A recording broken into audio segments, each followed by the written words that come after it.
¿Qué tal, Raptors? Soy Redados y el día de hoy vamos a platicar acerca de Glass, esta nueva película que ha sido muy mal recibida por la crítica, pero que le ha encantado a gran parte de la audiencia. Vamos a platicarla.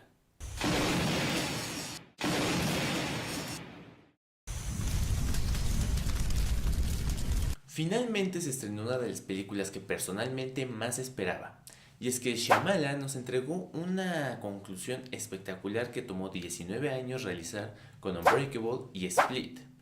Se estrenó Glass y por supuesto que tiene ese particular giro argumental que este director y guionista nos tiene acostumbrados. No solo parece una ocurrencia, sino que se nota la planeación detrás de este final, a pesar de que el mismo Samuel L. Jackson nos comentó en una entrevista que estaba muy cambiado el final con respecto al original. Esto porque el director quiso darle una visión y una enseñanza a la sociedad actual. ¿Lo logró? ¿No? Vamos a analizar eso y con base a las conclusiones vamos a decidir si esta película fue buena, fue mala y por qué. It's amazing to meet you. It is simply extraordinary. Maybe this will all make. Vamos a dividir el análisis en dos partes fundamentales, la narrativa y los temas técnicos. Con base a eso vamos a poder desmenuzar exactamente qué es lo que se hizo muy bien en esta película y qué es a lo que le faltó un poco más de interés y desarrollo. Primer aspecto técnico, el color. En este tema, desde un inicio se nos dejó claro cuál era el color que representaba a cada uno de nuestros personajes, desde el cartel promocional, pero había un cuarto color, el rosa.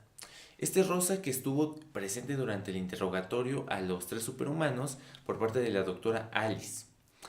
El rosa en simbolismo no puede ser criticado, puesto que no tiene una negatividad o un sentimiento malo detrás de él.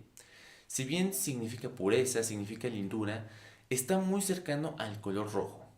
El color rojo que utiliza en su cabello la doctora Alice y también en sus labios. Y ese color significa pasión, pero también significa enfrentamientos, también significa sangre. Tenemos ese rosa que es más que simbolizar algo bueno, un periodo de transición. Simboliza esa transición que tiene la doctora Alice de ser una persona buena, una persona que aparentemente quiere ayudar a los internos en ese hospital, a lo que realmente fueron sus intenciones.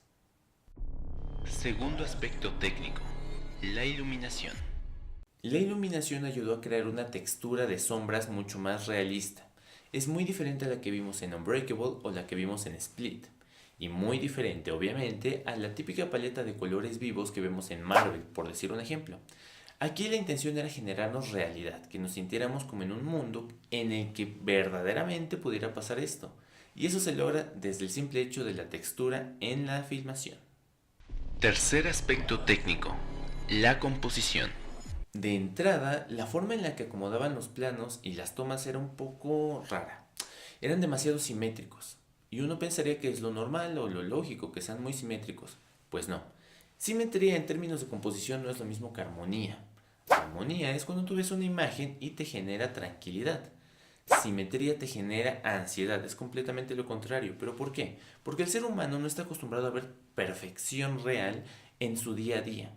Tú no puedes esperar ver una película que aspira a desarrollarse en un mundo real y que todo sea tan perfecto. Poco a poco te empieza a generar un poco de disgusto. De hecho, ese es un recurso que se utiliza mucho en las películas de terror precisamente por la incomodidad que genera en el público. Ahora bien, también tuvimos planos muy cerrados. Por ejemplo, cuando está hablando la doctora Alice con las distintas personalidades de Kevin, tenemos planos muy cerrados que poco a poco nos empiezan a generar otro tipo de emoción. Ya no estamos solo concentrados en la película, estamos sintiéndola. Por otra parte, incluso los cambios de plano se veían de pronto desfasados. Los personajes estaban interactuando entre ellos, pero los cambios de plano se veían raros. Esta es también una intención que tuvo el director para podernos plasmar verdaderamente su tema y su reflexión final. Nada es fortuito y aquí se prueba bastante bien. Cuarto aspecto técnico, el audio. Hablando en temas de audio, hubo un excelente manejo del mismo. El sonido nos preparaba para todo lo que necesitábamos saber o ver en un instante predeterminado.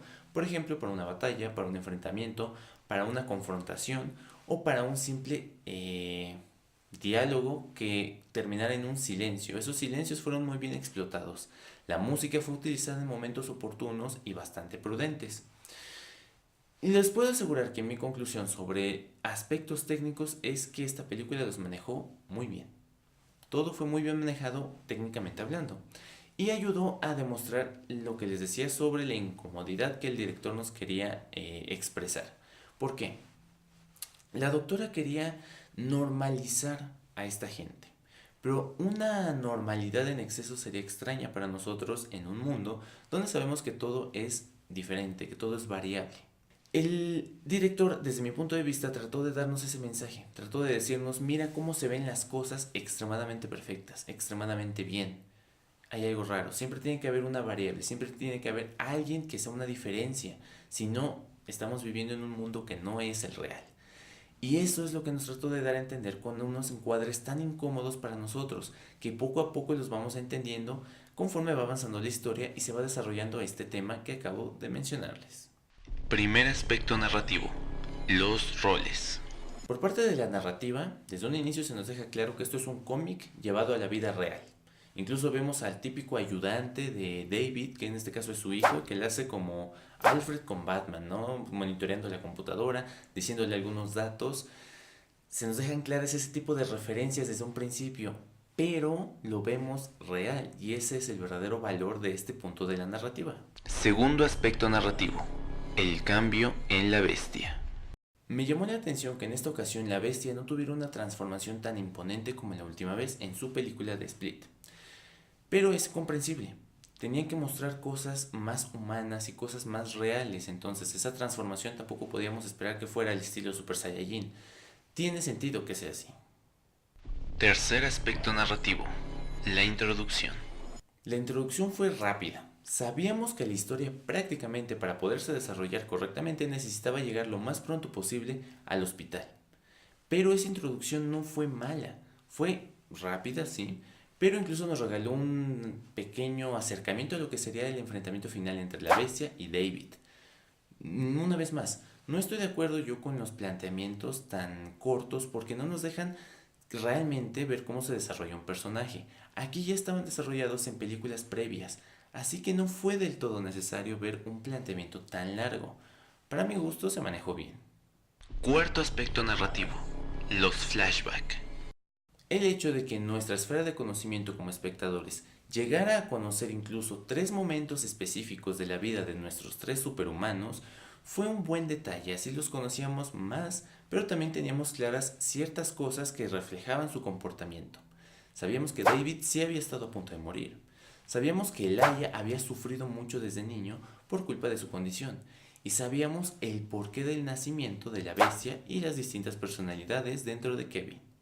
Quinto aspecto narrativo: las dudas. Los cuestionamientos que la doctora le hizo a todos los protagonistas hizo que nosotros mismos como espectadores sintiéramos esas dudas y realmente consideráramos si estábamos viendo a superhumanos o solo unas personas que habían sido víctimas de muchas coincidencias. Aún así, Elijah, Mr. Glass, nunca dudó de sí mismo ni nunca dudó de lo que había realmente en el mundo. Sexto aspecto narrativo: las subtramas. Tenemos subtramas diferentes pero con unos patrones similares y la misma meta. Tanto Casey, Joseph, como la madre de Elijah, quienes terminan por tratar de ir a salvar a sus seres queridos y están presentes en el enfrentamiento final. Incluso, tanto Casey como Joseph terminan por ser la figura típica en los cómics del pupilo del héroe, o del villano, o del antihéroe. En todo caso, terminan por tener ese rol. Séptimo aspecto narrativo: el duelo final. Y tal como en los cómics, hay un último enfrentamiento, una última lucha, un clímax a esta historia. Incluso el mismo Elijah dice que es típico ver el cambio de papeles, el clásico cambio de perspectiva entre el héroe y el villano, ¿no? Que ahora sus intereses de alguna u otra forma cambian. Si bien esto puede ser considerado un cliché, se justifica en que estamos viendo un cómic adaptado a la vida real. Octavo aspecto narrativo: la revelación. Dramáticamente fue un golpe muy importante cuando nos enteramos de que los verdaderos enemigos y los verdaderos villanos estuvieron presentes todo el tiempo pero escondidos. Y de hecho pudieron matar a los 3 superhumanos que protagonizaban nuestra historia. Sabíamos que tal vez alguno iba a morir, sabíamos que tal vez se iban a matar entre ellos, pero la forma en la que murieron simultáneamente los tres sí fue un impacto visualmente hablando. Ver morir a Kevin en los brazos de Casey, ver morir a Elijah en los brazos de su madre, pero sobre todo ver morir a David, que en teoría era el héroe, prácticamente sin poder recibir el apoyo de su hijo y prácticamente siendo asesinado, solamente pudiendo tocar la mano de la doctora para ver el engaño que había sufrido. De haber sido este el final nos hubiera destrozado a todos, haber visto morir a los tres personajes que más queríamos ver en pantalla en esta película. Sin embargo, tenemos una pequeña pizca de esperanza cuando vemos a los dos jóvenes hablando al fondo de la tienda de cómics mientras Alice está comprando uno o simplemente viéndolos. Los escuchamos decir que hay un personaje que siempre tiene un plan mayor y que ese plan no se revela hasta que está ocurriendo. En ese momento Alice recuerda algo. Hay una variable, hay algo mal. Regresa a revisar qué está pasando y se da cuenta de que las cámaras estaban transmitiendo todo lo que había ocurrido, toda la batalla, y se había mandado a otras personas. Mr. Glass no sabía a ciencia cierta a quiénes estaba enfrentando o quiénes eran quienes trataban de mantenerlos siempre apaciguados. Mr. Glass sabía que había algo detrás de todo esto, y a pesar de que no sabía a quiénes se enfrentaba, les ganó.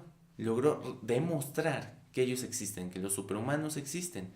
Y ese plan, por supuesto, que se lleva toda la palma, todos los aplausos dentro de esta película.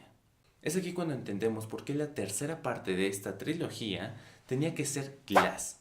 Cada uno ya había tenido su película, pero Mr. Glass era quien tenía que cerrarla, pues él era el único que mentalmente era capaz de dar un impacto tan fuerte a esta organización que se dedicaba a acabar con todos los superhumanos.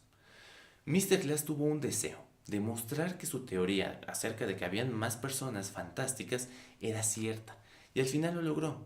No sabía a quién se estaba enfrentando, pero lo logró. Ahora bien, eso no significa que él sea un héroe. Mató a mucha gente para demostrar su punto. Esa es la realidad. Aquí no hay héroes ni hay villanos. Hay facetas de estos personajes fantásticos. Y eso es lo que hace esta película tan increíble. Como lo dijeron en la misma película, Mr. Glass sabía que esto era un suicidio. Iba a morir él, e iban a morir a los superhumanos que él mismo creó. Sí, de una manera poco moral, pero estuvo dispuesto a entregarlo todo con tal de conseguir un pequeño cambio, con tal de conseguir que la gente que tenía habilidades extraordinarias saliera a la luz y demostrara de qué eran capaces. Retomando lo que dije anteriormente, el director tenía la intención de darnos un mensaje a todos como sociedad, algo que necesitábamos saber urgentemente. La voluntad y nuestro deseo de hacer algo puede convertir ese deseo, esa pequeña semilla, en cosas fantásticas. Mira lo que lograron 3 personas que estaban convencidas de lo que eran. Ahora imagina lo que podrías hacer tú simplemente convenciéndote de lo que tú mismo puedes hacer. Para mí esa simple reflexión y el hecho de que no haya sido una reflexión sacada de la manga, sino de que se pudo adaptar a la historia que desde hace 19 años se venía escribiendo, es lo que hace a esta película buena.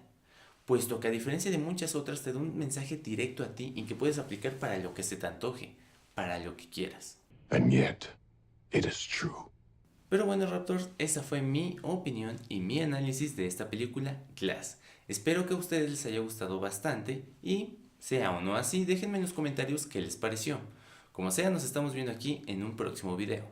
Muchas gracias por su atención, un saludo a todos, corte y queda. Gracias por ver el video. Si deseas apoyar el canal, deja tu me gusta y comenta lo que piensas acerca del tema.